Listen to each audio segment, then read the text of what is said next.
Howdy folks, and welcome back to Wanker of the Week. And this week it's a special edition of Wanker of the Week. It's all about them team killers. Have a look in the background there. That IS-8 has just accidentally collided with the E100, doing 31 damage to himself. He hasn't actually hurt the E100 at all. But no, that's not good enough for the E100, because he's a colossal arsehole.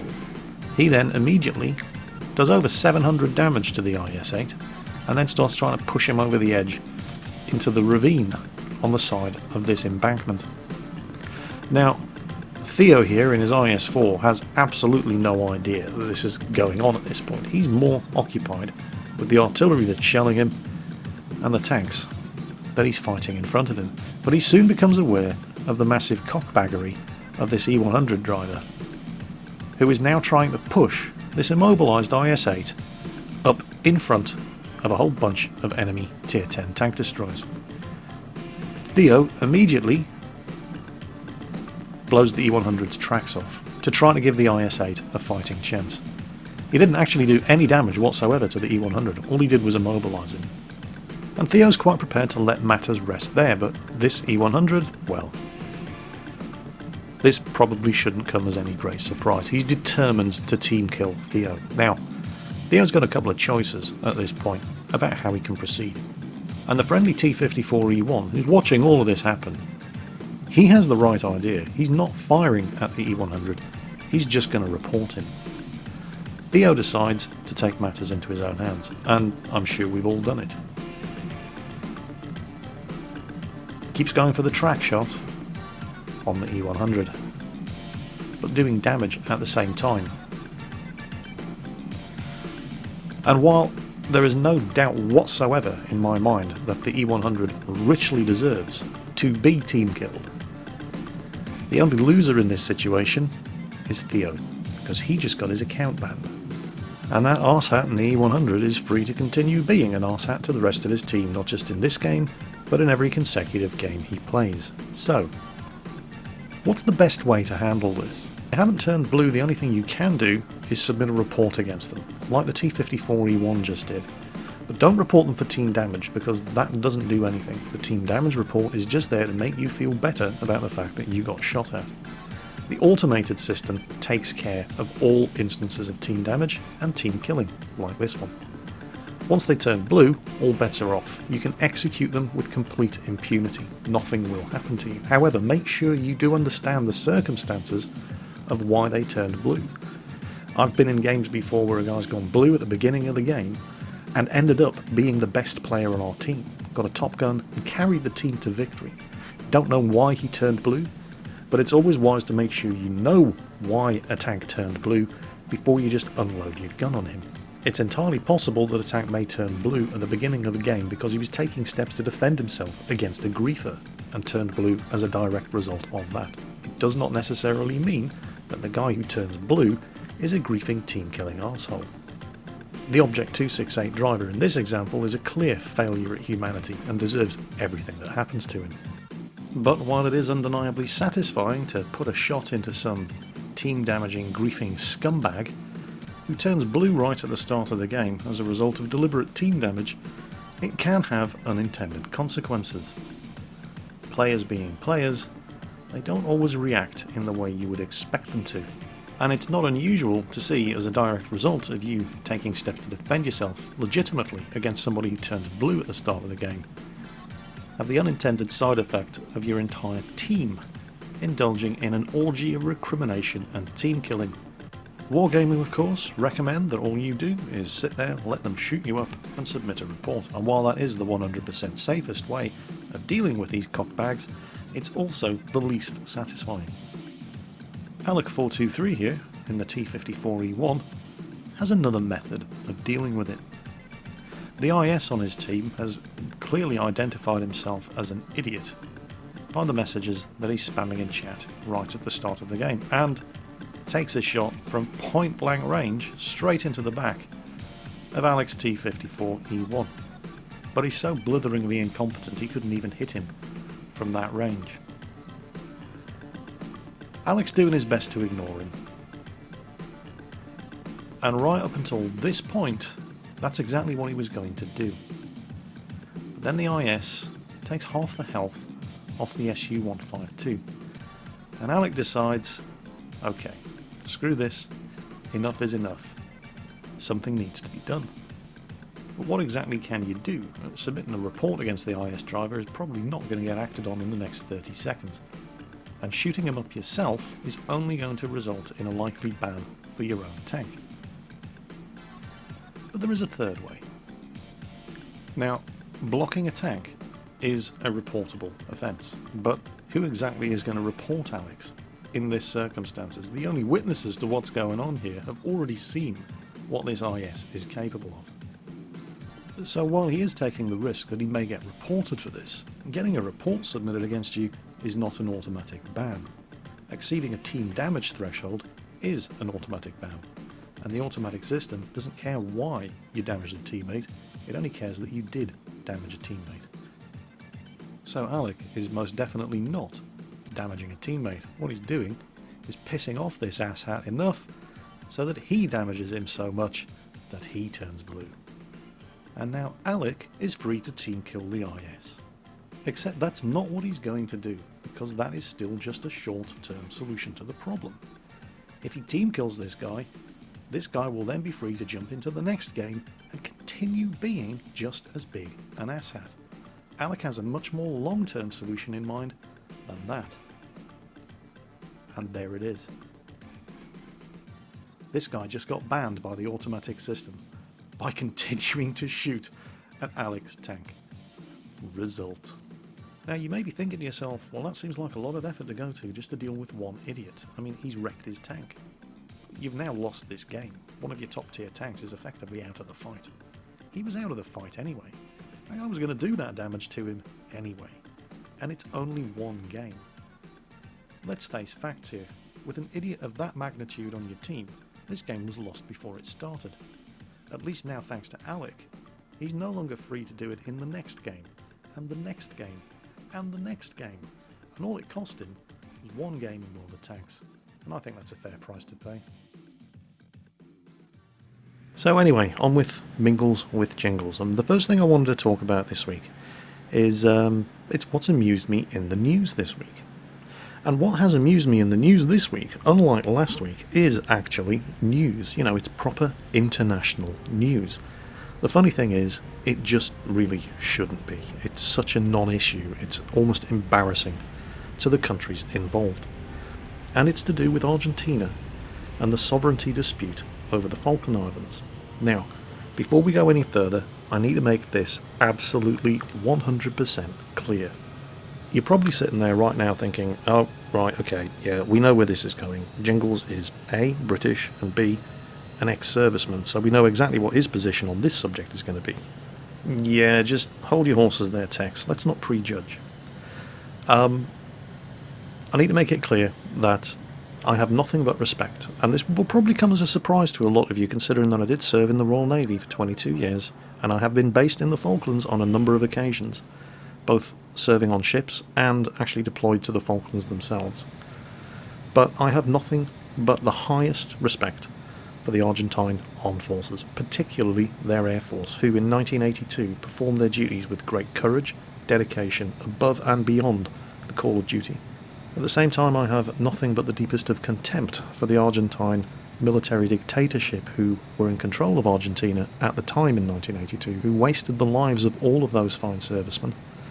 And when the chips were down and they realised that Britain had called their bluff and intended to retake the islands by force, withdrew all of their best combat troops and left a bunch of conscripts holding the bag to face the wrath of British units like the Royal Marines, the Paratroop Regiment and the Royal Navy. What basically happened in 1982 was that the military dictatorship in charge of Argentina were basically in the shit. Record rates of inflation, civil unrest, strikes, you name it. And so the government did what they always do when governments are in the shit. They dangle something bright and shiny in front of the people to distract their attention. Essentially, they're doing the political equivalent of saying, oh look, a pony. Unfortunately, or depending on your point of view, fortunately for the people of Argentina, it backfired on them in a big way. And so they were overthrown, and Argentina finally got a democratically elected government, and it remains a democratic country to this very day. All of which is what makes what's going on in the news this week particularly suspicious and yet highly amusing at the same time. The British ambassador in Buenos Aires was summoned this week to the office of the Deputy Foreign Minister of the Argentine government, where he was presented a letter which protested in the strongest possible terms over the unprecedented show of force that the British military is currently conducting, or has plans to conduct, in the Falkland Islands. What on earth are they talking about? Good question. I'm so glad you asked. They're talking about Exercise Cape Petrel, which is a military exercise that the British forces in the Falkland Islands conduct twice a year as part of a readiness exercise, just in case, somebody decides to invade them again. And they've been doing Exercise Cape Petrel every year for at least the last 20 years. In fact, they've been doing it twice a year, every year, for at least the last 20 years. I've been based in the Falklands. I have taken part in Exercise Cape Petrel on numerous occasions. It's a colossal ball ache for the personnel involved, but it does break up an otherwise monotonous daily routine of garrison duties. One thing it is most assuredly not is an unprecedented show of military force. Quick language lesson for those of you who perhaps don't understand exactly what the word unprecedented means. It means without precedent, something that hasn't happened before. Did I mention the part where this exercise has been conducted twice a year for at least the last 20 years? Does the word unprecedented just not translate well between Spanish and English? But wait, it gets better. The Argentine president herself has actually gone on record as stating, you're not going to believe this, that Britain is busy turning the Falkland Islands into NATO's military nuclear base in the South Atlantic. Britain's broke. Do you really think we've got nuclear weapons to spare for the Falkland Islands? No, of course she doesn't. She doesn't believe that for a second, but it makes a good headline, doesn't it? And this is quite possibly my favourite part. This is from the Argentine Defence Minister himself, saying that the United Kingdom, and I'm quoting him directly here, has converted the Falkland Islands into one of the most militarised territories in the world, and the upcoming military exercises with the launching of missiles exposes the true British objectives for the area. Do you know what missiles he's talking about here? By the kind of argument he's making, you'd think he was talking about the Trident nuclear ballistic missile. No, he's not. He's talking about the Rapier missile system. This is the missile system that is tested and fired as part of Exercise Cape Petrel. It has a range. It has a range of 8.2 kilometres. It's an anti-aircraft missile. It only weighs 45 kilograms. The warhead has 1.4 kilograms of high explosives. This is the strategic threat he's talking about. It's just so much bullshit. It's amazing. Question, because I know I do have quite a few Argentinian subscribers. Seriously, does anybody in Argentina, and I'm talking about the people here, not the government, because they're two completely different things, do any Argentinian people really, seriously, still give a shit about Las Malvinas, the Falkland Islands? Because the last time I checked, most people in Britain don't really give a shit about the Falklands. In fact, the only people who really give a shit about the Falklands are the Falkland Islanders, who, in a recent referendum, voted 1,513 to 3 to remain a British protectorate. And as far as I'm concerned, they are the only people whose opinions count. But I am curious about what, your average Argentine actually thinks about this whole issue. Because I don't, have a regular communication with anybody in Argentina. I know I have some Argentinian subscribers, and they've commented on some of my videos, and we have spoken in the comment section of various videos in the past about, the Falklands, or Las Malvinas as they refer to them in Argentina. But I don't really have my finger on the pulse of what's going on in Argentina itself. So I thought, well, I'll investigate, I'll have a look, and I found the English language version of the Buenos Aires Herald newspaper. And I had a look around the website and tried to find what the Argentine press are saying about this whole issue. And I found one reference, one headline.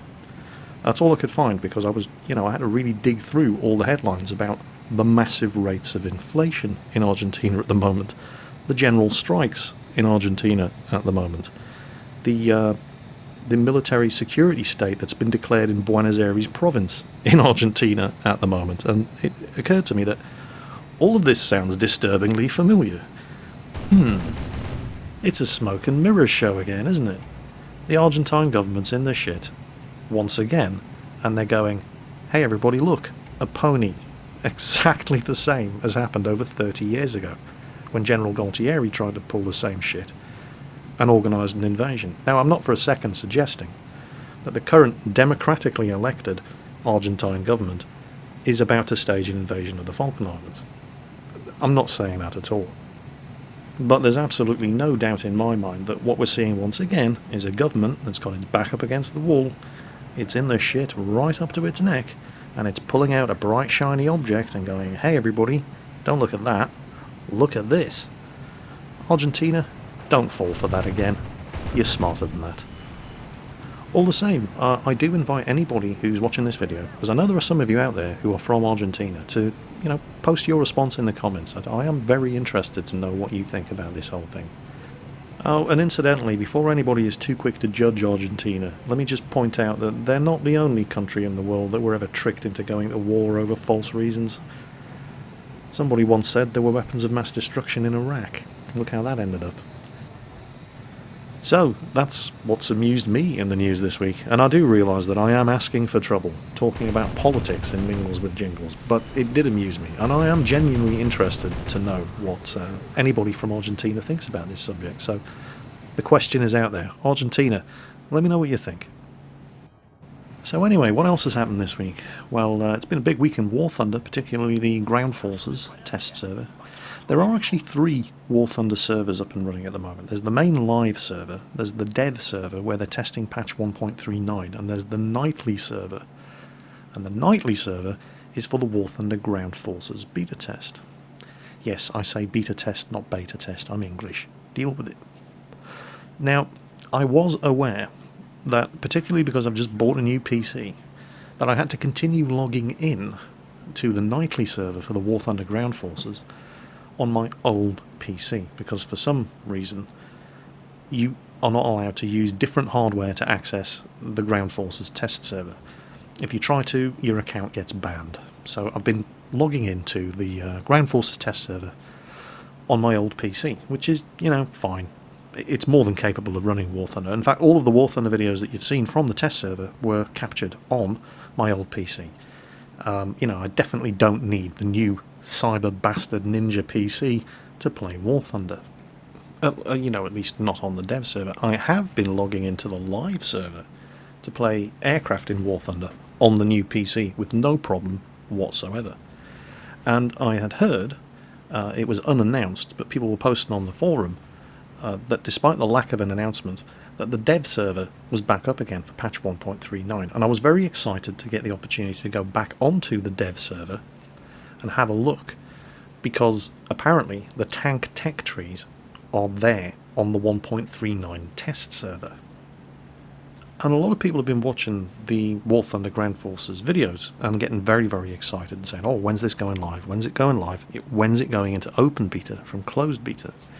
And so I wanted to have a look at the 1.39 dev server to see these details on the tank tech trees for myself, because the 1.39 test has been up for a lot longer than any of the previous tests had been up, and now that they've released the tank tech trees into the 1.39 test, I wanted to take a look for myself so I could, it does seem as if, based on this, that perhaps Ground Forces open beta test is going to happen a lot sooner than anybody anticipated. So I went to log into the dev server and made the mistake of doing it on my new PC. Now, I knew that you couldn't log into the Ground Forces test server if you were on different hardware from whatever hardware you used to register for the Ground Forces test. I knew that, and I never tried to do that. I always made sure I logged in on the old PC.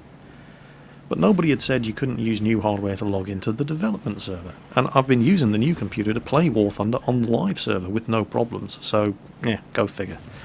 I have now had my War Thunder account banned, but this is the bizarre part. I can still play War Thunder on the live server on my new computer. I just can't log into the development server or the nightly Ground Forces test server, so I have submitted a ticket. Unfortunately, it's a weekend, and yeah, it's a pain in the arse, and it doesn't make any sense, but it is what it is. I don't know. I mean, I'm using the same IP address for both machines. They're both using the same internet connection. I'm logging in using the same password and the same login, but I'm sure there's some paranoid Russian reason why this has to be the way it is, that I just, no idea, basically. I'm just sitting waiting on the response to my support tickets, and they won't tell you if they've lifted the ban. They will only tell you if they have not lifted the ban.